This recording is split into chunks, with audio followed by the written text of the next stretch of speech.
प्रकरण 5 गद्य साहित्य की वर्तमान गति तृतीय उत्थान संवत 1975 से।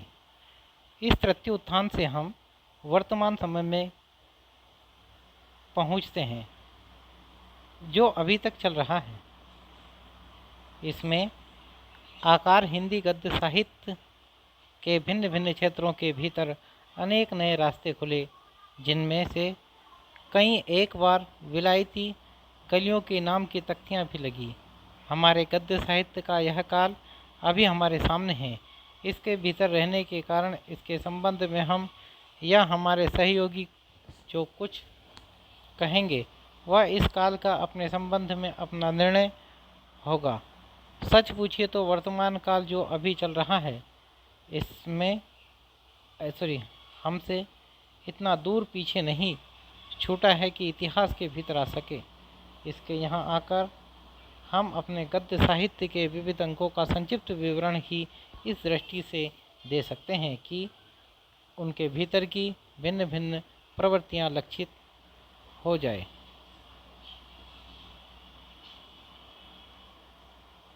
सबसे पहले ध्यान लेखकों और ग्रंथकारों की दिन दिन बढ़ती संख्या पर जाता है। इन 20-21 वर्षों के बीच हिंदी साहित्य का मैदान काम करने वालों से पूरा भर गया, जिससे उसके कई अंगों की बहुत अच्छी पूर्ति हुई, पर साथ ही बहुत सी फालतू चीज़ें भी इधर उधर बिखरी, जैसे भाषा का पूरा अभ्यास और उस पर अच्छा अधिकार रखने वाले प्राचीन और नवीन साहित्य के स्वरूप को ठीक ठीक परखने वाले अनेक लेखकों द्वारा हमारा साहित्य पुष्ट और प्रौढ़ हो चला। वैसे ही केवल पाश्चात्य साहित्य के किसी कोने में आँख खोलने वाले और यूरोप की हर एक नई पुरानी बात को आधुनिकता कहकर चिल्लाने वाले लोगों के द्वारा बहुत कुछ अनधिकार चर्चा, बहुत सी अनाड़ीपन की बातें भी फैल चली।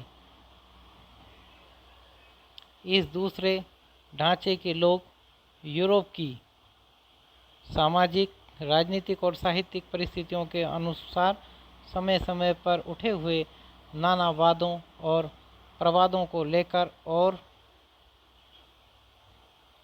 उनकी उक्तियों के टेढ़े सीधे अनुवाद को उद्धरणी करके ही अपने को हमारे वास्तविक साहित्य निर्माताओं से 10 हाथ आगे बता चले। इनके कारण हमारा सच्चा साहित्य रुका तो नहीं, पर व्यर्थ की भीड़ भाड़ के बीच ओट में अवश्य पड़ता रहा। क्या नाटक, क्या उपन्यास, क्या निबंध, क्या समालोचना, क्या काव्य स्वरूप मीमांसा, सबके क्षेत्रों के भीतर कुछ विलायती मंत्रों का उच्चारण सुनाई पड़ता जा रहा है। इनमें से कुछ तो ऐसे हैं जो अपने जन्म स्थान में अब नहीं सुनाई पड़ते। हंसी तब आती है जब कुछ ऐसे व्यक्ति भी मध्य युग की प्रवृत्ति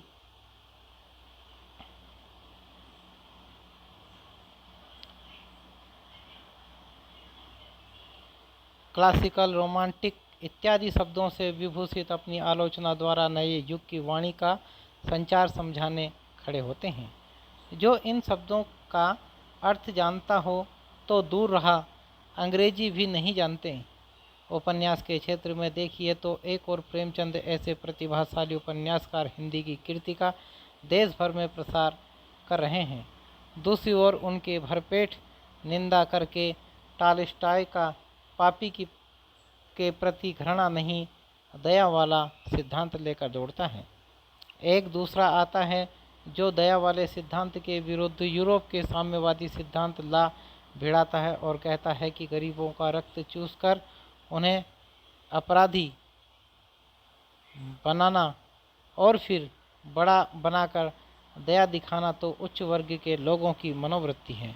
वह बड़े जोश के साथ सूचित करता है कि इस मनोवृत्ति का समर्थन करने वाला साहित्य हमें नहीं चाहिए। हमें तो ऐसा साहित्य चाहिए जो पददलित अंकीचनों में रोष, विद्रोह और आत्मगौरव का संचार करे और उच्च वर्ग के लोगों में नैराश्य, लज्जा और ग्लानि का।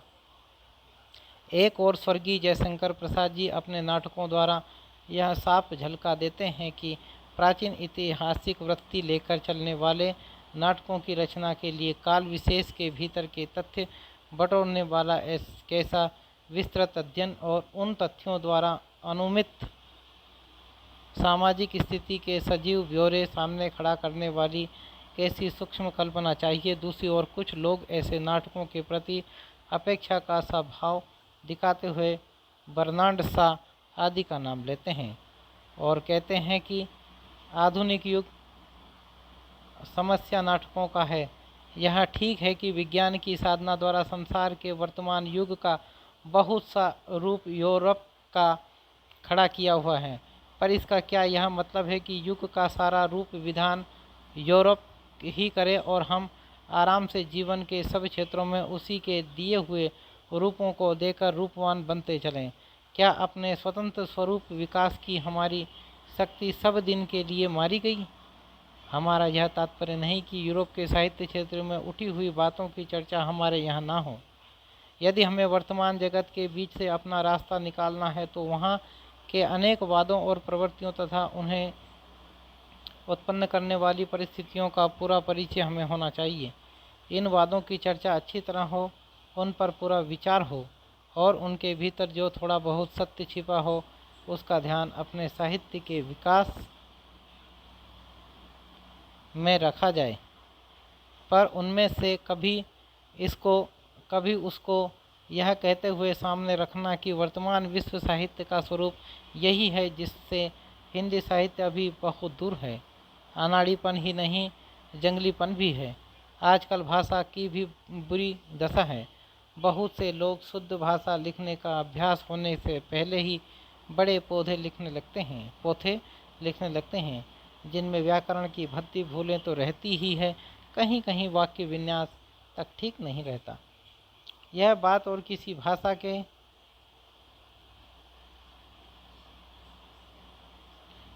साहित्य में शायद ही देखने को मिले। व्याकरण की भूलों तक ही बात नहीं है।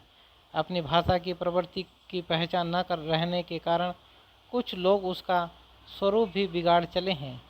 वे अंग्रेजी के शब्द वाक्य और मुहावरे तक ज्यों के त्यों उठाकर रख देते हैं।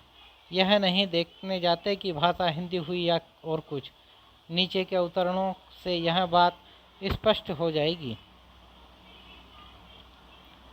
उनके हृदय में अवश्य ही एक ललित कोना होगा जहाँ रतन के स्थान पर लिया होगा कुंडली चक्र उपन्यास। 2.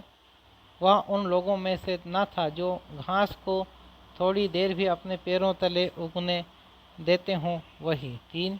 क्या संभव नहीं है कि भारत के बड़े बड़े स्वार्थ कुछ लोगों की नामावली उपस्थित करें? आज 28 अक्टूबर 1939।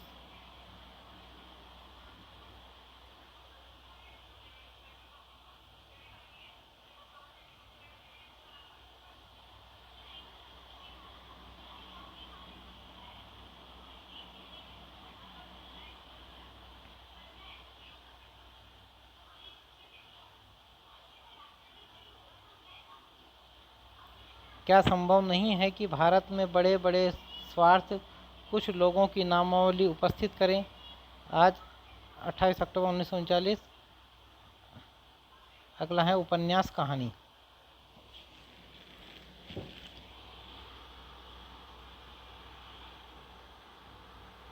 उपन्यास कहानी। इस तृतीय उत्थान में हमारा उपन्यास कहानी साहित्य ही सबसे अधिक समृद्ध हुआ। नूतन विकास लेकर आने वाले प्रेमचंद जी जो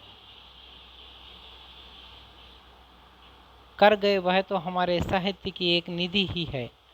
उनके अतिरिक्त पंडित विश्वम्भर नाथ कौशिक, बाबू प्रताप नारायण श्रीवास्तव, श्री जैनेन्द्र कुमार ऐसे साहित्यिक उपन्यासकार तथा वृंदावन लाल वर्मा ऐसे ऐतिहासिक उपन्यासकार उपन्यास भंडार की बहुत सुंदर पूर्ति करते जा रहे हैं। सामाजिक उपन्यासों में देश में चलने वाली राष्ट्र तथा आर्थिक आंदोलन का भी आभास बहुत कुछ रहता है। तल्लुकेदारों के अत्याचार, भूखे किसानों की दारुण दशा के बड़े चटकीले चित्र उसमें प्राय पाए जाते हैं। इस संबंध में हमारा केवल यही कहना है कि हमारे निपुण उपन्यासकारों को केवल राजनीतिक दलों द्वारा प्रचारित बातें लेकर ही ना चलना चाहिए।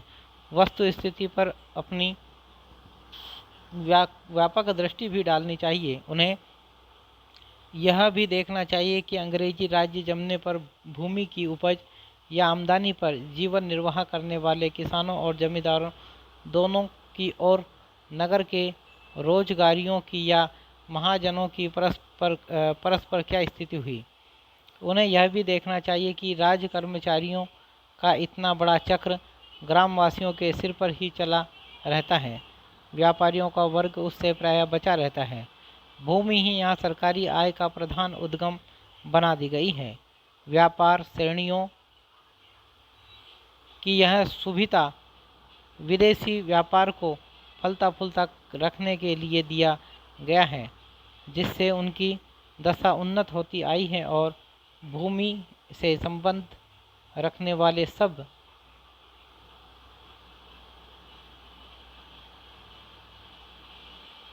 वर्गों की, क्या जमींदार, क्या किसान, क्या मजदूर गिरती गई।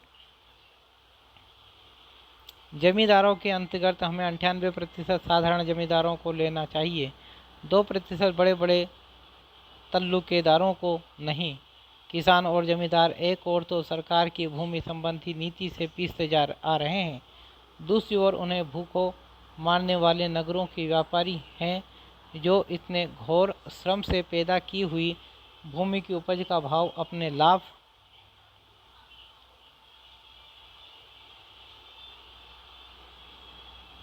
की दृष्टि से घटते बढ़ते रहते हैं। भाव किसानों जमींदारों के हाथ में नहीं। किसानों के 20 शेर के भाव से अन्न लेकर व्यापारी 7-8 शेर के भाव से बेचा करते हैं। नगरों के मजदूर तक पान बीड़ी के साथ सिनेमा देखते हैं। गांव के जमींदार और किसान कष्ट के किसी प्रकार दिन काटते हैं। कहने का तात्पर्य यह है कि हमारे उपन्यासकारों को देश के वर्तमान जीवन के भीतर अपनी दृष्टि गड़ाकर देखना चाहिए। केवल राजनीतिक दलों की बातों को लेकर ही ना चलना चाहिए।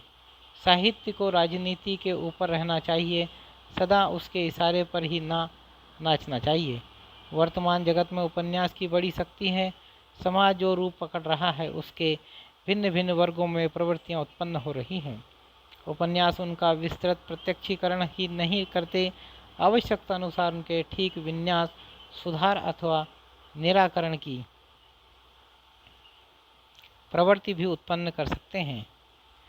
समाज के बीच खान पान के व्यवहार तक में जो भद्दी नकल होने लगी है, गर्मी के दिनों में भी सूट बूट कसकर टेबलों पर जो प्रतिभोज होने लगा है, उसको हंसकर उड़ाने की सामर्थ्य उपन्यासों में ही है। लोक या किसी जन समाज के बीच काल की गति के अनुसार जो गुण और चिंते परिस्थितियां खड़ी होती रहती है, उनको गोचर रूप में सामने लाना और कभी कभी निस्तार का मार्ग भी प्रत्यक्ष करना उपन्यासों का काम है।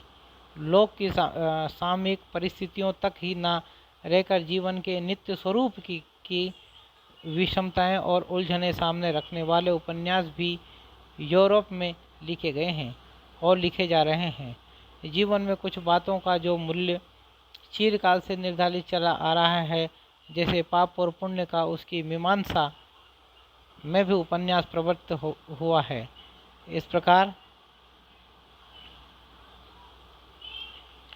उपन्यासों का लक्ष्य वहाँ क्रमशः ऊंचा होता गया, जिसे जीवन के नित्य स्वरूप का चिंतन और अनुभव करने वाले बड़े बड़े कवि इधर उपन्यास के क्षेत्र में भी काम करते दिखाई देते हैं।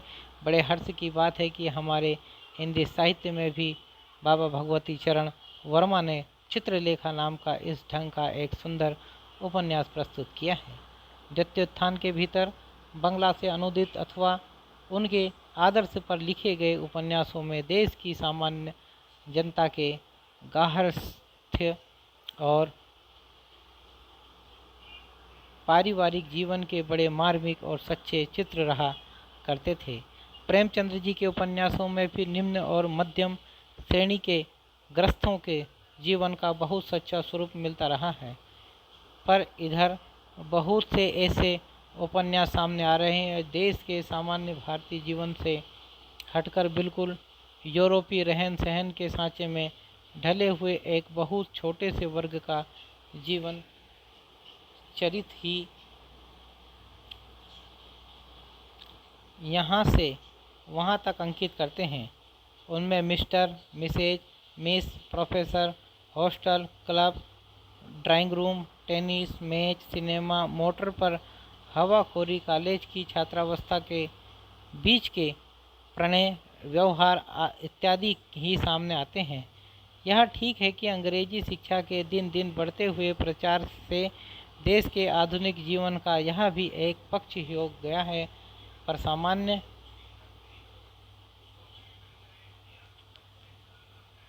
पक्ष नहीं है।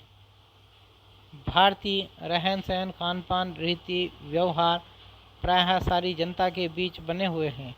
देश के असली सामाजिक और घरेलू जीवन की दृष्टि से ओझल करना हम अच्छा नहीं समझते। यहाँ तक तो सामाजिक उपन्यासों की बात हुई, ऐतिहासिक उपन्यास बहुत कम देखने में आ रहे हैं। एक प्रकार से तो यह अच्छा है। जब तक भारतीय इतिहास के भिन्न भिन्न कालों में सामाजिक स्थिति और संस्कृति का अलग अलग विशेष रूप से अध्ययन करने वाले और उस सामाजिक स्थिति के सूक्ष्म ब्यौरों को अपनी ऐतिहासिक कल्पनाएं द्वारा उद्भावना करने वाले लेखक तैयार न हों, तब तक ऐतिहासिक उपन्यासों में हाथ लगाना ठीक नहीं। द्वितीय उत्थान के भीतर जो कई ऐतिहासिक उपन्यास लिखे गए या बंग भाषा से अनुवाद करके लाए गए, उनमें देश काल की परिस्थिति का अध्ययन नहीं पाया जाता। अब किसी ऐतिहासिक उपन्यास में यदि बाबर के सामने हुक्का रखा जाएगा, गुप्त काल में गुलाबी और फिरोजी रंग की साड़ियाँ, इत्र मेज पर सजे गुलदस्ते, झाड़ फानूस लाए जाएंगे, साथ ही बीच बड़े होकर खड़े होकर व्याख्यान दिए जाएंगे और उन पर करतल ध्वनि होगी, बात बात में धन्यवाद, सहानुभूति ऐसे शब्द तथा सार्वजनिक कार्यों में भाग लेंगे ऐसे फिक्रे पाए जाएंगे, तो काफ़ी हंसने वाले और नाक भौं सिकोड़ने वाले मिलेंगे। इससे इस ज़मीन पर बहुत समझ बूझकर पैर रखना होगा। ऐतिहासिक उपन्यास किस ढंग से लिखना चाहिए, यह प्रसिद्ध पुरातत्वविद श्री राखाल दास बंदोपाध्याय ने अपने करुणा, शशांक और धर्मपाल नामक उपन्यासों द्वारा अच्छी तरह दिखा दिया। प्रथम दो के उपन्यास हिंदी में हो गए हैं। खेद है कि इस समीचीन पद्धति पर प्राचीन हिंदू साम्राज्य काल के भीतर भी की कला वस्तु लेकर मौलिक उपन्यास न लिखे गए। नाटक के क्षेत्र में अलबत्ता स्वर्गीय जयशंकर प्रसाद जी ने इस पद्धति पर कई सुंदर ऐतिहासिक नाटक लिखे। इसी पद्धति पर उपन्यास लिखने का अनुरोध हमने उनसे कई बार किया था, जिसके अनुसार शुंगकाल, पुष्पमित्र, अग्निमित्र का समय का चित्र उपस्थित करने वाला एक बड़ा मनोहर उपन्यास लिखने में उन्होंने हाथ भी लगाया था, पर साहित्य के दुर्भाग्य से उसे अधूरा छोड़कर ही चल बसे। वर्तमान में ऐतिहासिक उपन्यास के क्षेत्र में केवल बाबा वृंदावन लाल वर्मा दिखाई दे रहे हैं। उन्होंने भारतीय इतिहास के मध्य युग के आरंभ में बुंदेलखंड की स्थिति लेकर गढ़कुंडार और विराट की पद्मिनी नामक दो बड़े सुंदर उपन्यास लिखे हैं। विराट की पद्मिनी की कल्पना तो अत्यंत रमणीय है। उपन्यासों के भीतर लंबे लंबे दृश्य वर्णनों तथा धारा प्रवाह भाव व्यंजनापूर्ण भाषण की जो प्रथा पहले थी, वह यूरोप में बहुत कुछ छांट दी गई, अर्थात वहाँ उपन्यासों से काव्य का रंग बहुत कुछ हटा दिया गया। यह बात वहाँ नाटक और उपन्यास के क्षेत्र में यथातथ्यवाद की प्रवृत्ति के साथ साथ हुई। इससे उपन्यास कला की अपनी निज की विशिष्टता निखर कर झलकी, इसमें कोई संदेह नहीं। यह विशिष्टता यह है कि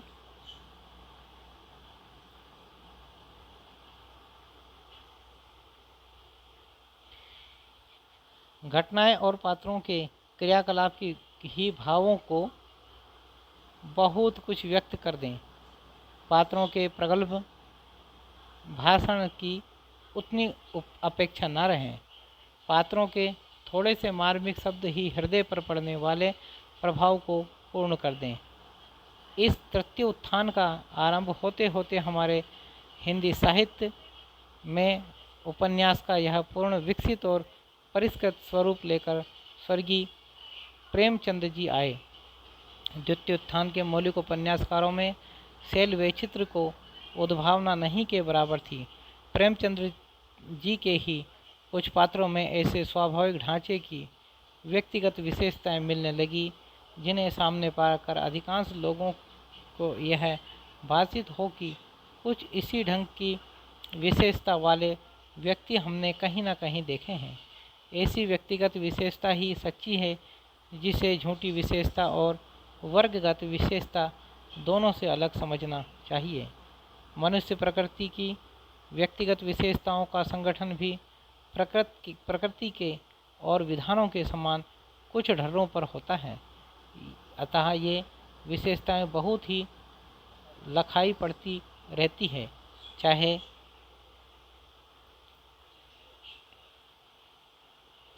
वे उन्हें शब्दों में व्यक्त ना कर सकें।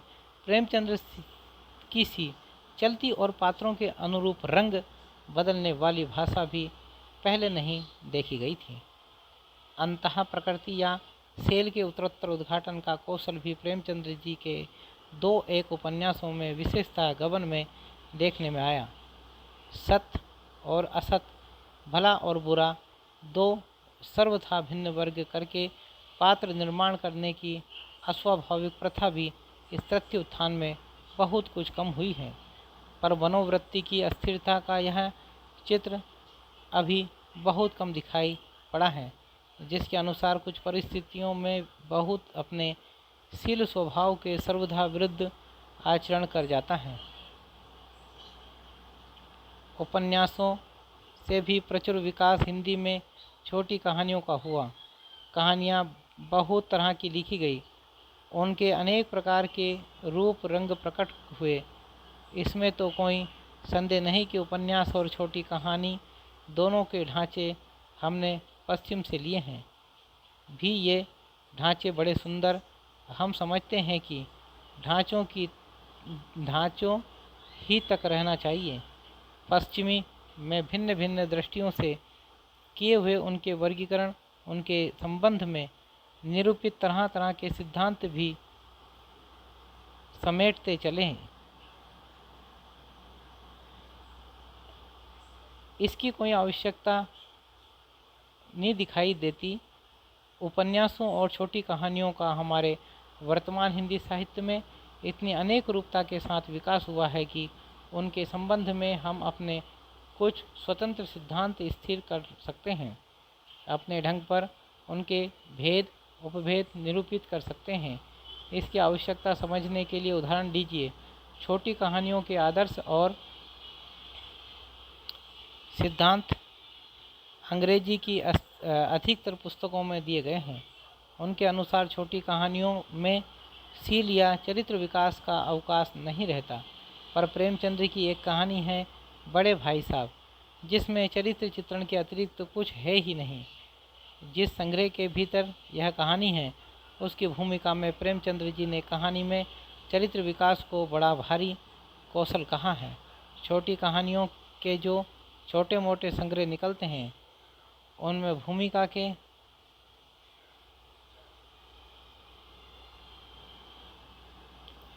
रूप में अंग्रेजी पुस्तकों से लेकर कुछ सिद्धांत प्राय रख दिए जाते हैं। यह देखकर दुख होता है, विशेष करके तब जब उन सिद्धांतों से सर्वथा स्वतंत्र कई सुंदर कहानियाँ उन संग्रहों के भीतर ही मिल जाती हैं। उपन्यास और नाटक दोनों से काव्यत्व का अवयव बहुत कुछ निकालने की प्रवृत्ति किस प्रकार यूरोप में हुई और दृश्य वर्णन, प्रगल्भ भाव व्यंजना, आलंकारिक चमत्कार आदि किस प्रकार हटाए जाने लगे हैं, इसका उल्लेख अभी कर आए हैं। उसके अनुसार इस तृतीय उत्थान में हमारे उपन्यासों के ढांचे में भी कुछ परिवर्तन हुआ। परिच्छेदों के आरंभ में लंबे लंबे काव्य में दृश्य वर्णन जो पहले रहा करते थे बहुत कम हो गए। पात्रों के भाषण का ढंग भी कुछ अधिक स्वाभाविक और व्यावहारिक हुआ। उपन्यास के काव्य के निकट रखने वाला पुराना ढांचा एक बारगी छोड़ नहीं दिया गया है। छोड़ा क्यों जाए? उसके भीतर हमारे भारतीय कथात्मक गद्य प्रबंधों जैसे कादंबरी हर्ष चरित्र के स्वरूप की परंपरा छिपी हुई है। यूरोप उसे छोड़ रहा है, छोड़ दे। यह कुछ आवश्यक नहीं कि हम हर एक कदम उसी के पीछे पीछे रखें।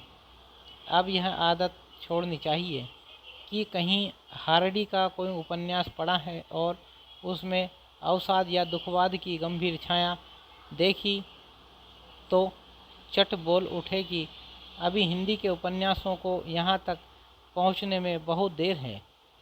बौद्धों के दुखवाद का संस्कार किस प्रकार जर्मनी के शोपेनहावर से होता हुआ हार्डी तक पहुँचा, यह भी जानना चाहिए।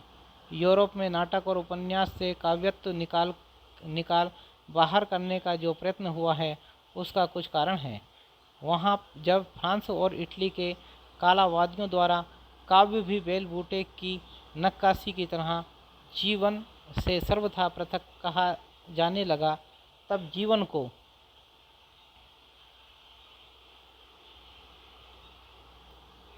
ही लेकर चलने वाले नाटक और उपन्यास को उससे सर्वथा पृथक समझा जाना स्वाभाविक ही था।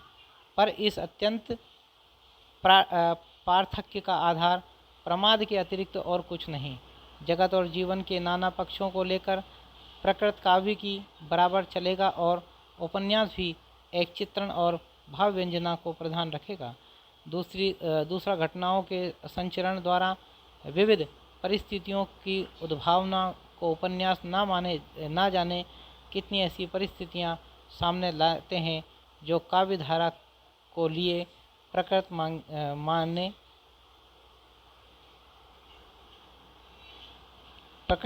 मार्ग खोलती हैं। उपन्यासों और कहानियों के सामाजिक और ऐतिहासिक ये दो भेद तो बहुत प्रत्यक्ष हैं। ढांचे के अनुसार जो मुख्य तीन भेद कथा के रूप में, आत्मकथा के रूप में और चिट्ठी पत्री के रूप में किए गए हैं, उनमें से अधिकतर उदाहरण तो पृथक के ही सर्वत्र हुआ करते हैं। तृप्ति के उदाहरण भी अब हिंदी में काफ़ी हैं, जैसे दिल की आग, जीपी श्रीवास्तव। तृतीय उदाहरण हिंदी में बहुत कम पाए जाते हैं, जैसे चंद हसीनों के खतून। इस ढांचे में उतनी सजीवता भी नहीं। कथा वस्तु के स्वरूप और लक्ष्य के अनुरूप हिंदी के अपने वर्तमान उपन्यासों में हमें ये भेद दिखाई पड़ते हैं।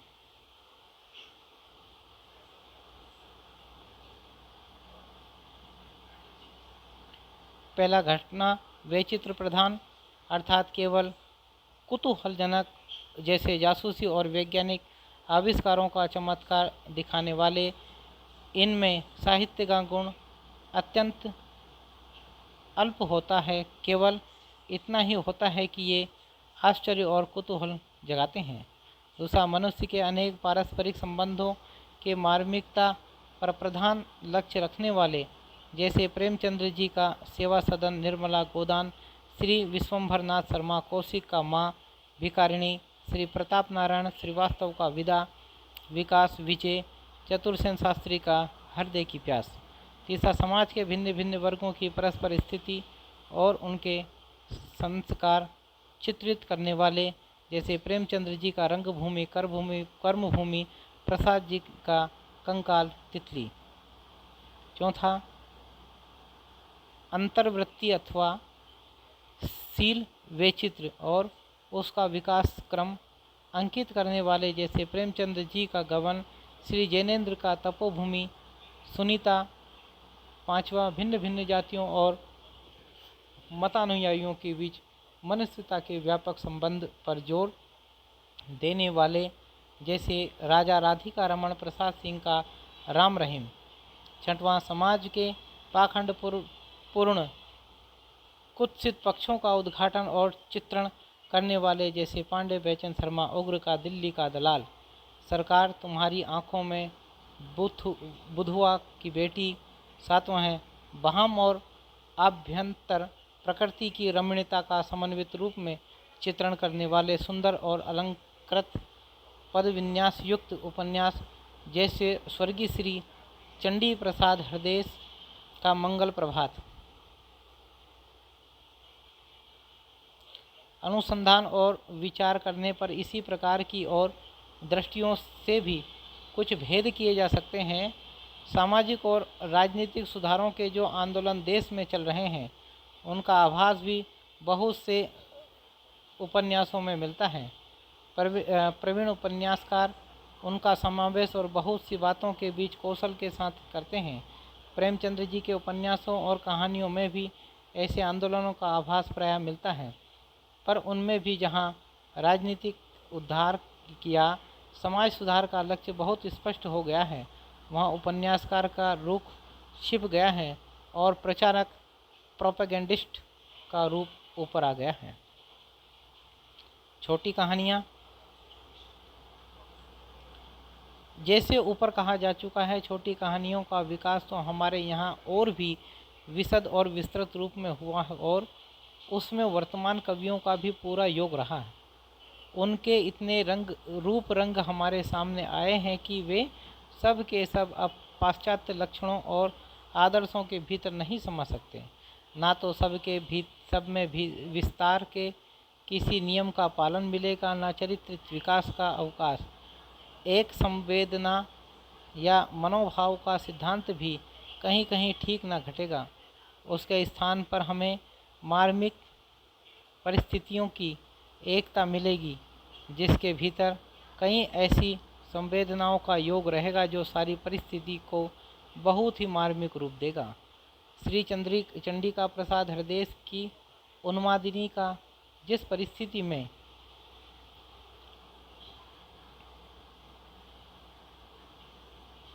पर्यवसान होता है, उसमें पूरन का सत्वोद्रेक, सौदामिनी का अपत्य स्नेह और काली शंकर की स्तब्धता तीनों का योग है। जो कहानियाँ कोई मार्मिक परिस्थिति लक्ष्य में रखकर चलेगी, उनमें बहम प्रकृति के भिन्न भिन्न रूप रंगों के सहित और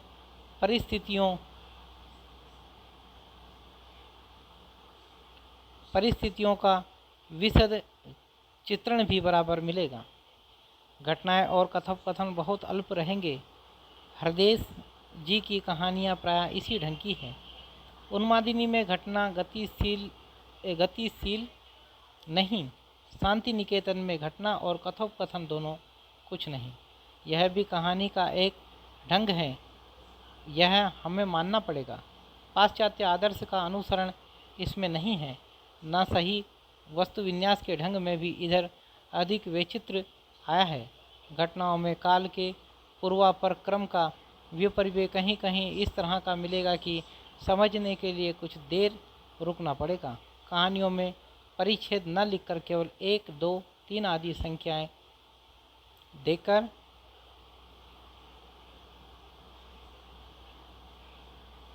विभाग करने की चाल है।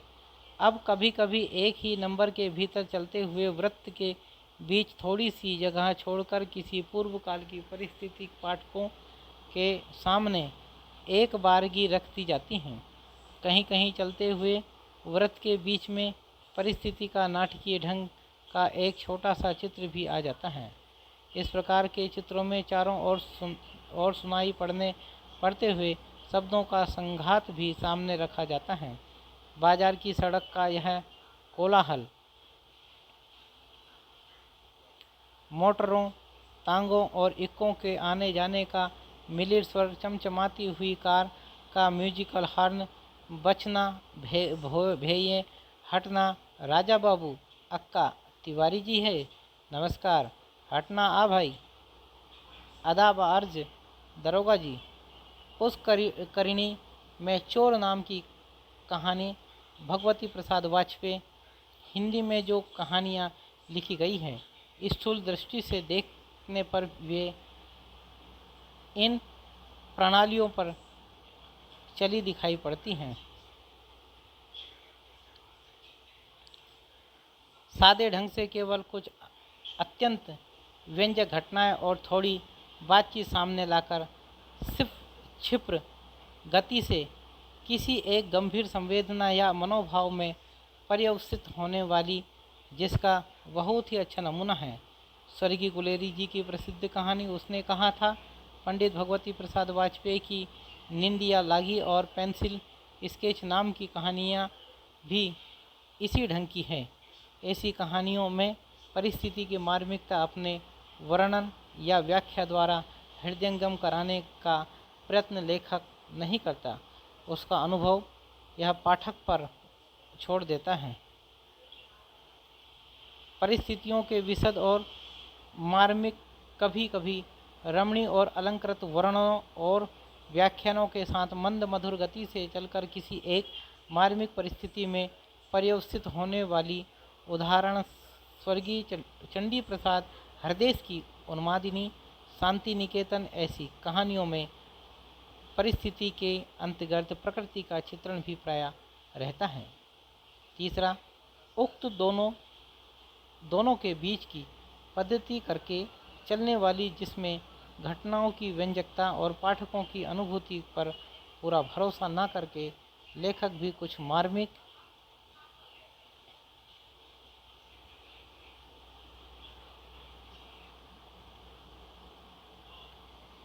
व्याख्या करता चलता है। उदाहरण प्रेमचंद्र जी की कहानियाँ, पंडित विश्वंभरनाथ शर्मा कौशिक, पंडित जनार्दन प्रसाद झा द्विज इत्यादि अधिकांश लेखकों की कहानियाँ अधिकतर इस पद्धति पर चली हैं। चौथी, घटना और संवाद दोनों में गूढ़ व्यंजना और रमणीय कल्पना के सुंदर समन्वय के साथ चलने वाली, उदाहरण प्रसाद जी तथा राय कृष्णदास जी की कहानियाँ। पाँचवीं, किसी तथ्य का प्रतीक खड़ा करने वाली लाक्षणिक कहानी, जैसे पांडे बैचन शर्मा उग्र का भुनगा। वस्तु समष्टि के स्वरूप की दृष्टि से भी बहुत से वर्ग किए जा सकते हैं, जिसमें ये मुख्य हैं। पहला, सामान्यतः जीवन के किसी स्वरूप की मार्मिकता सामने लाने वाली, अधिकतर कहानियाँ इस वर्ग के अंतर्गत आएगी। दूसरा, भिन्न भिन्न वर्गों के संस्कार का स्वरूप सामने रखने वाली, जैसे प्रेमचंद्र जी की शतरंज के खिलाड़ी और श्री ऋषभचरण जैन की दान नाम की कहानी।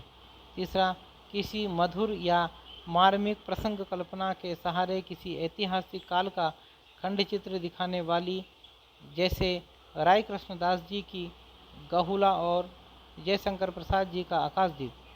चौथी, देश की सामाजिक और आर्थिक व्यवस्था से पीड़ित जनसमुदाय की दुर्दशा सामने लाने वाली, जैसे श्री भगवती प्रसाद वाजपेयी की निंदिया लागी, हृदय गति तथा श्री जैनेन्द्र कुमार की अपना अपना भाग्य नाम की कहानी। राजनीतिक आंदोलन में सम्मिलित नवयुवकों के स्वदेश प्रेम, त्याग, साहस और जीवनोत्सर्ग का चित्र खड़ा करने वाली, जैसे पांडे बैचन शर्मा उग्र की उसकी माँ नाम की कहानी। छठवां, समाज के भिन्न भिन्न क्षेत्रों के बीच धर्म, समाज सुधार, व्यापार, व्यवसाय, सरकारी काम, नई सभ्यता आदि की ओट में होने वाले पाखंडपूर्ण पापाचार के चटकीले चित्र सामने लाने वाली कहानियाँ, जैसे उग्र जी की है। उग्र की भाषा बड़ी अनूठी, चपलता और आकर्षक वैचित्र के साथ चलती हैं। उस ढंग की भाषा उन्हीं के उपन्यासों और चांदनी ऐसी कहानियाँ में ही मिल सकती हैं। सातवां, सभ्यता और संस्कृति की किसी व्यवस्था के विकास का आदिम रूप झलकाने वाली, जैसे राय कृष्णदास जी का अंतापुर का आरंभ, श्रीमंत समंत की चंबोली की कली और श्री जैनेन्द्र कुमार की बाहुबली। अतीत के किसी पौराणिक या ऐतिहासिक कालखंड के बीच अत्यंत मार्मिक और रमणीय प्रसंग का अवस्था करने वाली, जैसे श्री बिंदु ब्रह्मचारी और श्रीमंत समंत पंडित बालक राम विनायक की कहानियाँ। ये कहानियाँ कथामुखी नाम की मासिक पत्रिका अयोध्या संवत 1977-78 में निकली थी। इनमें से कुछ के नाम हैं ये है वनभागिनी, कृतिका, है रम्या और बाहुमान।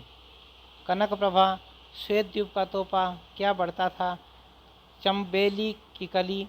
इसमें से कुछ कहानियों में एशिया के भिन्न भिन्न भागों में ईरान, तुर्किस्तान, आर्मेनिया, चीन, सुमात्रा, जावा इत्यादि में भारतीय संस्कृति और प्रभाव का प्रसार, ग्रेटर इंडिया दिखाने वाले प्रसंगों की अनूठी उद्भावना पाई जाती हैं। जैसे है रम्या और बाहुमान में ऐसी कहानियों में भिन्न भिन्न देशों की प्राचीन संस्कृति के अध्ययन की त्रुटि अवश्य कहीं कहीं खटकती हैं। जैसे है रम्या और बाहुमान में आर्य, पारसिक और सामी अरब सभ्यता का घपला, एशिया के भिन्न भिन्न भागों में भारतीय संस्कृति और प्रभाव की झलक जयशंकर प्रसाद के आकाशदीप में भी हैं।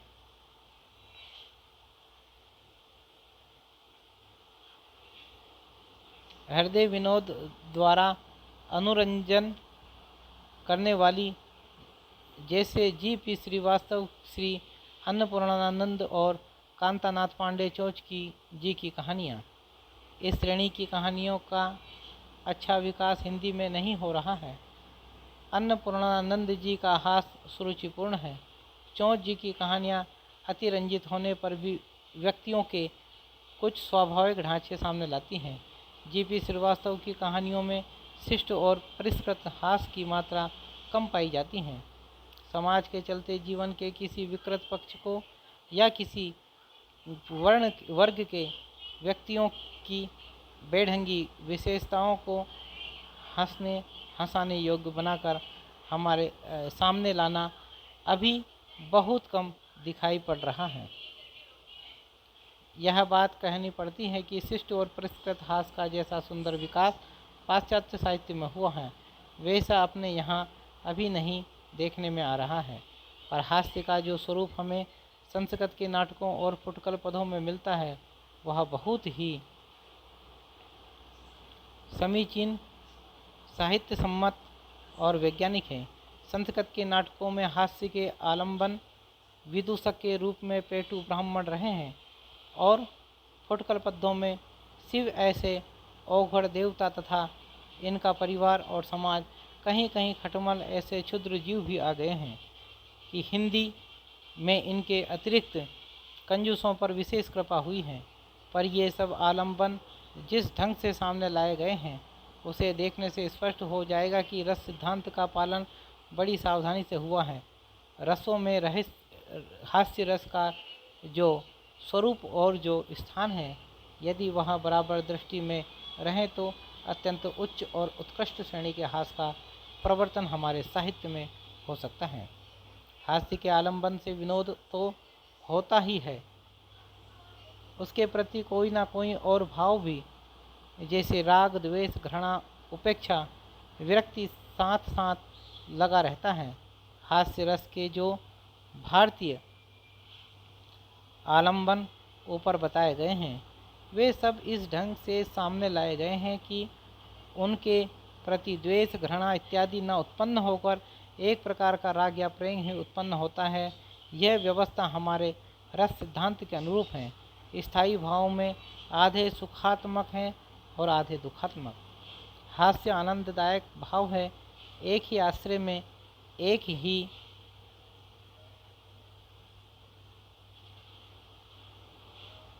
आलंबन के प्रति आनंदात्मक और दुखात्मक भावों की एक साथ स्थिति नहीं हो सकती। हास्य रस में आश्रय के रूप में किसी पात्र की अपेक्षा नहीं होती, श्रोता या पाठक ही आश्रय रहता है। अतः रस की दृष्टि से हास्य में द्वेष और घृणा नामक दुखात्मक भावों की गुंजाइश नहीं। हास्य के साथ जो दूसरा भाव आ सकता है, वह संचारी के रूप में ही द्वेष या घृणा का भाव जहाँ रहेगा, वहाँ हास्य की प्रधानता नहीं रहेगी, वह उपहास हो जाएगा। उसमें हास्य का सच्चा स्वरूप रहेगा ही नहीं। उसमें तो हास्य को द्वेष का व्यंजक या उसका आच्छादक मात्र समझना चाहिए।